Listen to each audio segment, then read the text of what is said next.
Hey everybody, as promised I will be starting a new video series. I am calling this series Manga Probe. In it we will be discussing nothing but manga, completed series, ongoing series, different genre types. In this video I just wanted to go over some of my current reads. Just want to discuss the 5 current reads that I'm reading right now in the manga world. I'm not going to go too much into detail about the series just because I don't want the video to go too long. So I have about 5 series here to show you guys. The first one is one I'm borrowing from the library, and I've only actually started reading the first volume and I'm already really enjoying it. And it is Magi, or Magi, I'm not exactly how you're supposed to pronounce this, by Shinobu Otaka. Instead of trying to explain the storyline myself, I'm just going to read the backs of the books just because I feel like they do justice in explaining what the story is more than myself. So it says, "Deep within the desert lies the mysterious dungeons, vast stores of riches, there for the taking by anyone lucky enough to find them and brave enough to venture into the depths from where few have ever returned. Plucky young adventurer Aladdin means to find the dungeons and their riches, but Aladdin may be just as mysterious as the treasures he seeks. Together with the Jin Ugo and his friend Ali Baba, Aladdin sets out to find his fortune in the depths of the endless dunes." Jin, spelled D-J-I-N-N, is basically a genie, which he has in this flute here. All he has to do is play the flute in order to have the genie come out. I'm not sure, I haven't gotten that far, but as far as I know, in this world, genies are not how you typically think of them. They don't just grant you 3 wishes and then they disappear. In fact, he doesn't grant a single wish in this series so far. Really great series so far. I have the first 3 here. I'm not too sure how many volumes of this is out right now, but I will be reading these 3 first. Possibly we'll be collecting the series soon, but for now I wanted to check it out, see if I like it first. The next series is a completed series, so if you want to read this, it is all out, and that is Full Metal Alchemist by Hiromu Arakawa. This was published back in 2001 and has 27 volumes total. Now, recently they started coming out with bind-ups for the books. So if you don't want to spend money on 27 individual volumes, they do have the first 21 volumes out in these cool bind-ups. So each one has 3 books in it. But it is set in a world where they have a magic system called alchemy, in which there are rules set for this magic system, one of the most important ones being the rule of equivalent exchange. Basically, you cannot gain something without giving something of equal value. The story is centered around 2 brothers, Edward and Alphonse Elric. In the beginning, their mother dies from an illness, and being that they're only, I think they're 8 and 10 when this happens, they attempt a taboo alchemy, and that is to bring her back to life. It is considered taboo to never, ever, ever try and bring someone back from the dead. Once they're dead, they're dead. Well, they're little boys. They just want their mother back. They completely ignore this rule and attempt to bring her back, which completely backfires on them, and basically they lose part of their bodies. Well, the older brother Ed loses his, I believe he loses his right leg first, and his little brother Al almost loses his life completely. But thinking fast, Ed transmutes Al's soul into the nearest thing, which happens to be this suit of armor here. So he does that. So basically, Al has no body. His soul is just attached to this armor. And in doing that for his brother, he loses his arm. So we have Ed with no right leg and no left arm, and then Al who has no body at all. So after this happens, they realize their mistake, and what a stupid mistake that was. And feeling bad because it was his idea to do it in the first place, Ed wants nothing but to get his brother's body back for him. And one day, while going through their father's notes on alchemy, which their father disappeared a long time ago, they come across these notes about a mysterious philosopher's stone, which at this point in time is just a myth. But from the notes their father has taken, it seems very plausible that it is a real thing, so they set off on an adventure to find this philosopher's stone purely just to get their bodies back. Of course, you have other people who also believe the story is real, and they are going after it as well. There's so much to this story than it appears, but yes, that is gist of the story, and it is one of the most amazing stories I have ever read. This happens to be my favorite manga series and anime series. I own all of them on DVD. Those are just some of the DVDs. It just goes so into depth about morality and what is considered ethically correct, and I love that kind of thing, and it's such an awesome read. And now that they have them in the bind-ups, there's only going to be 9 bind-ups total, so that's not too bad. As opposed to getting 27 individual books, you can get 9. Coming in at number 3 is Fairy Tail by Hiro Mashima. This is a very long, ongoing series. It is not yet complete. This series first came out back in 2006, and it is still ongoing, like I said.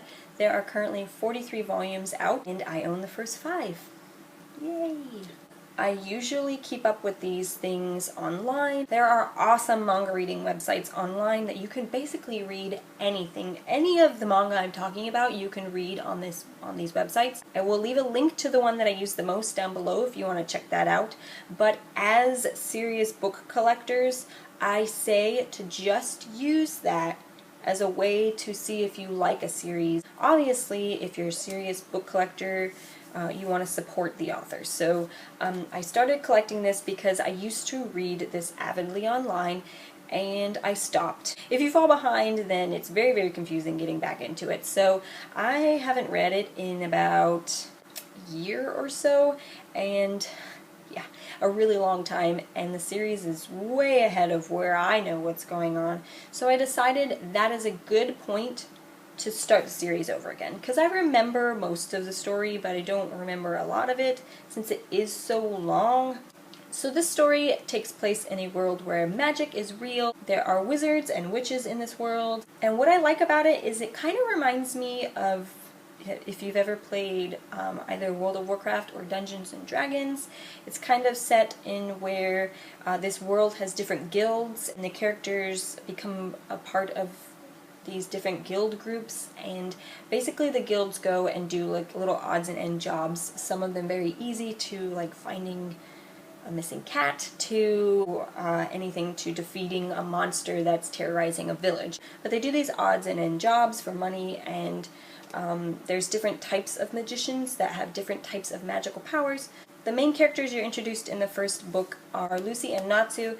Lucy is a celestial warrior, man, it's been so long since I've read this.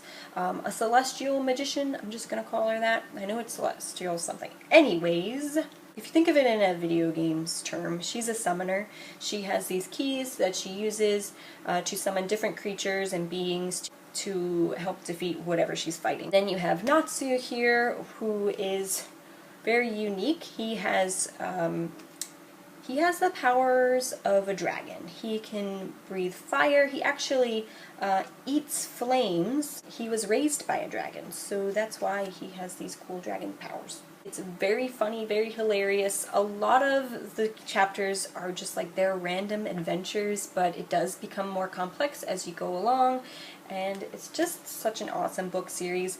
It centers around friendship, so that's what I like about it. It's very lighthearted. Coming in at number 2 is Dead Man Wonderland by Jinsei Katoka and Kazuma Kondo. It is set in a futuristic Japan where an earthquake has devastated the country and basically put like a third of it underwater. So in order to raise money to build it back to the way it was, they come up with an idea of the very first privately owned high-security prison/theme park called Dead Man Wonderland. The story centers around a character named Ganta, who is your average middle school student until one day this mysterious red man comes and brutally murders his entire classroom. He's the only survivor, and because of him being the only survivor and really having no proof as to who did it, he is blamed for the murder of his class and put into this prison. In this prison, since it is also a theme park, the inmates are the ones that provide the entertainment for the public. Now, as far as what the public knows, they are told that everything is fake that happens in these games that the inmates play, that they are not really getting hurt, but these games are kind of gladiator style, and they either have like races, or have to fight one another, in which somebody either dies or gets seriously injured, and yet the public thinks it's all fake. Even though in this first one, somebody gets chopped into like several pieces right in front of everyone's eyes, and they're like, oh, cool visual effects, even though you're seeing it live in person. Like, I don't get it. Anyways, so it's his survival in this prison and trying to find out, who framed him and why and where this mysterious red man is. And one of the major reasons I'm bringing it up, actually, is because it's one of the series I think BookTube can really get into because of two reasons. It is complete, for one, and the second reason being is it's pretty short. It was released back in 2007. There are 13 volumes out. Now I think only the first few are published in English right now. It's pretty short, just like the more popular known series Death Note. Death Note is only 12 volumes long, so very, very short for a manga series. Manga series are notoriously known for being super, super long. So if you want to get more into reading manga and want to start off with something shorter but also hardcore, this is definitely one to go for. And the last and final manga, and certainly not the least of them, is Attack on Titan, or Shingeki no Kyojin, by Hajime Isayama. This series is another ongoing series and is my current favorite, not only manga, but anime series. Basically, in this world, humanity is pushed to living behind a set of 3 walls by these mysterious giants they call Titans. They popped out of nowhere 100 years ago and almost wiped out humanity until they built these walls to live behind. The ironic thing is, not only are they keeping the Titans out, but they're keeping themselves in, basically caged behind these walls. So little is known about these Titans, other than that they are human in shape, yet they have no reproductive systems, so they're not sure where all of these Titans are coming from. It's complete mystery. And the worst thing of all is that they have a taste for humans, and that's it. Nothing else. They ignore all other nature except for humans, and so that really sucks. That sucks. Yes. And so humanity is living behind these walls, going about their daily life as normal as possible, until a huge event happens in which a Titan larger than one they've ever seen. I believe they said they've only seen Titans between 10 feet tall and I want to say 40 something feet tall. I can't remember because they go by meters in here and I go by feet, so I'm not exactly sure what the measurement change is, but it's something around there. So this particular colossal giant is what they name him. He is taller than the wall, and the wall is 50 meters, which I believe is 164 feet. So he's taller than 164 feet, which is way bigger than they've ever seen. Since he is taller and bigger than the wall, he basically punctures a hole in the wall and allows more Titans to go in through. Now, they live behind a series of 3 walls, kind of as a safety measure, so if one wall falls, they have 2 other walls to go behind. So the story is centered around 3 friends, Armin, Mikasa, and Eren. These 3 friends lived behind that 3rd wall at the time this event took place. In fact, when the giants invaded, Eren's home is very close to the wall, so he goes to try and save his mother, and his mother ends up getting eaten right in front of his eyes. Him and his friends escape behind the 2nd wall, and because of this event happening, Eren makes a decision to join the military to defeat these Titans. Instead of being afraid, he wants to get revenge, basically, for what happened to his mother. The story really takes off 5 years later when they graduate from the military school and finally get to actually see some action. And yes, this is, oh my god. This is an ongoing series. It was first published in 2009. Currently has 11 volumes out in English, and I own the first 9. This manga just has no downtime. It's all action. It's one of those mangas that you can't like a character because usually like a few chapters later you'll see them dead. So you can't like anybody. So those are my top 5 current reads at the moment. I hope you guys enjoyed the first in this series of videos I will be doing. And if you have any ideas for future manga related videos you want to see me do, please leave comments down below. And I hope you guys keep watching my manga probe videos, and I'll see you guys next time. Bye!